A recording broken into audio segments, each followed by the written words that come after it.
Hello বন্ধু, তোমরা সবাই কেমন আছো? আশা করি ভালো আছো। আর আমি এদিকে দেখো বৃষ্টিতে ভিজে ভিজে ঝাঁট দিচ্ছি এখন। তো রাতে ঝড় বৃষ্টি হয়েছে, এই কারণে পাতাগুলো পড়ে রয়েছে। তো সারাদিন তো বৃষ্টি হচ্ছে, আর কতক্ষণ বসে থাকবো বলো? এই জন্য বৃষ্টিতে ভিজে ভিজেই ঝাঁটটা দিতে হচ্ছে।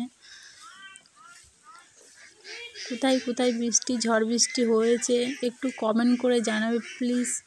আর কোথার থেকে ভিডিওটা দেখছো একটু কমেন্ট করে যাবে। এগুলো আমাদের হাঁস, তো হাঁসগুলো উঠোনের মধ্যে চড়ে বেড়াচ্ছে। তো দেখো কতটা বড় উঠোন, আর এটা আমার মেয়ে ছাতা ঘোরাচ্ছে, কোমর ব্যথা করে যাবে। এত বড় উঠোন না, ঝাঁট দিতে দিতে কোমর ব্যথা করে যাবে।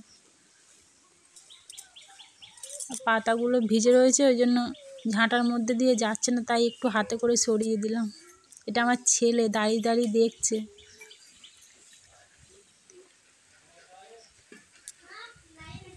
তো দেখো এটা মাচার মধ্যে পাতাগুলো পড়েছে, ওই জন্য আমি ঝাঁটা দিয়ে সরিয়ে দিচ্ছি। আর নিচে গামলার মধ্যে জল ছিল, এটা আমি ঢেলে দিলাম। তো এটা খোল ভেজানো ছিল ছাগলকে দেওয়ার জন্যে। এটা আমার মেজো মেয়ে ছাতা নিয়ে আসছে।